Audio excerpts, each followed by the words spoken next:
So magandang araw sa inyong lahat dyan ngayon mga kababayan, no? So magpe-prepare tayo ngayon para po sa taniman natin ng luya. Try natin magtanim ng luya mga kababayan. So prepare muna tayo. Kuha tayo muna ng palahin natin kasi hindi man tayo marunong maggamit ng kalabaw, mag-araro. So kuha muna tayo ng pala mga kababayan. Pita. Sama natin itong tukmo mga kababayan. So ngayon mga kababayan, papunta na tayo doon sa ating pagtataniman ng luya. Luya. Ano ba sa Tagalog yung luya? Luyan? Luya. Luyang dilaw. Hindi yung luyang dilaw mga kababayan, hindi yung luya na ano talaga. Maanghang. Tapos pakita ko sa inyo ngayon mga kababayan yung tanim ni Papa. Saging.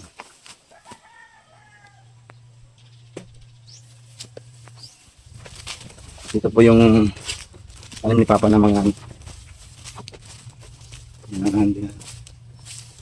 yan, may bunga na yung mga saging. May apat na ano ito, apat na bulig. Ano yung isa? Yan, isa. Ito man pala yan, pang-apat. Tapos doon sa kabila mga kababayan, mayroon tang ano, apat din yun doon. Medyo marami na yung nagbigay ng bunga. Doon tayo sa baba mag-ano ng taniman natin ng luya mga kababayan. Tingnan nyo yung paligid natin ito. Tapos si Ching ngayon mga kababayan, ayan doon sa ibaba. Tingnan yung tanim ni Mama dito mga kababayan. Ang sibuyas. Kaso napakainit ngayon. Ang init ng panahon. Dito tayo magtatanim. So dito lang muna natin ilagay ang tubig natin sa puno ng kahoy. Ayan.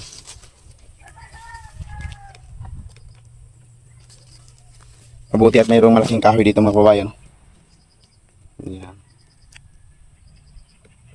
Kasi napakaliwanag ng sikat ng araw.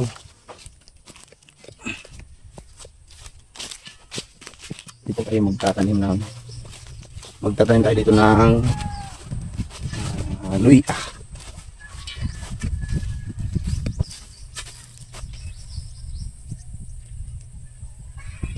Yan ang lampas dito mga kabayan.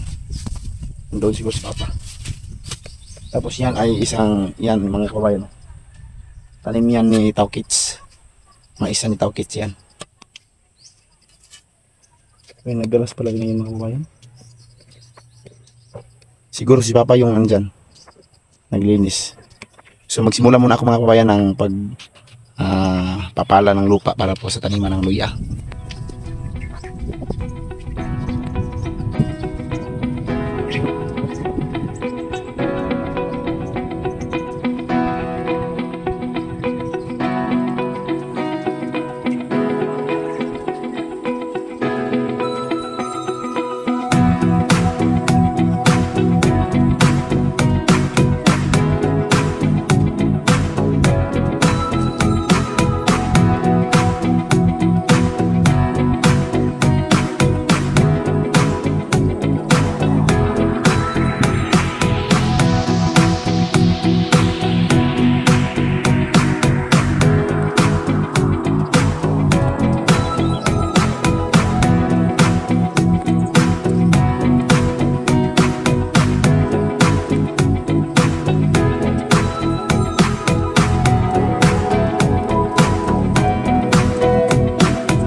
Grabe ang init mga kababayan.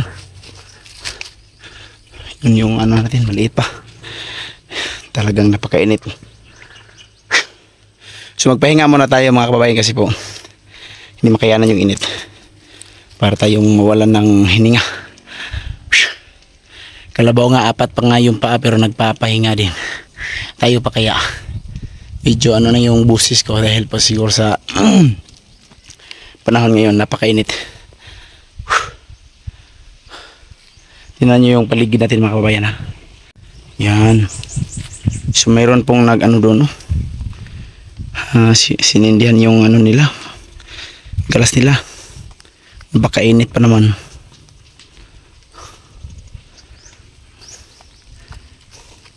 Baka lumaki yan. So yun yung nabugwal natin na lupa mga kababayan no? Mula sa ibaba papunta na tayo sa may ano, patag. Grabe ang init talaga. Napakaliwanag talaga ng araw. So abangan nyo yung ano natin mga kababayan pagtatanim natin ng luya. Oh ayun mga kababayan, medyo may naroon na tayong natapos na napala ngayon. Ayun. Ito po yung tataniman natin ng mga luya. Tingnan nyo yung mga manok mga kababayan no? Enjoy na sila na naghahanap ng mga bulati. Yan. Kinakain nila yung mga bulati. Nagsiawayan pa sila. So ito lang po yung mga kasama ko ngayon dito mga kababayan, ang mga manok. Mga manok ng kapitbahay ko. Sayang. Wala tayong manok kaya wala tayong maulam. So yun mga kababayan. Enjoy na enjoy sila na naghahanap ng mga bulati sa lupa na aking binubungkal. Kasama ko pong pala kanina mga kababayan si John.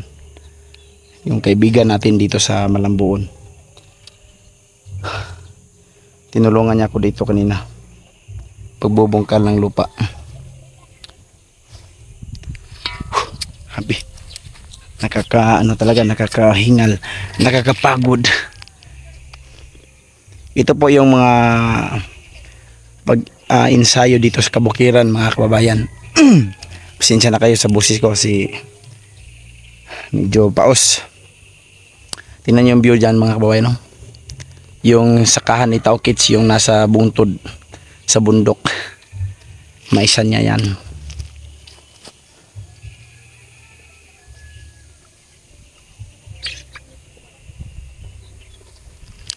So tapusin muna natin ito mga kababayan ng pagbubugkal.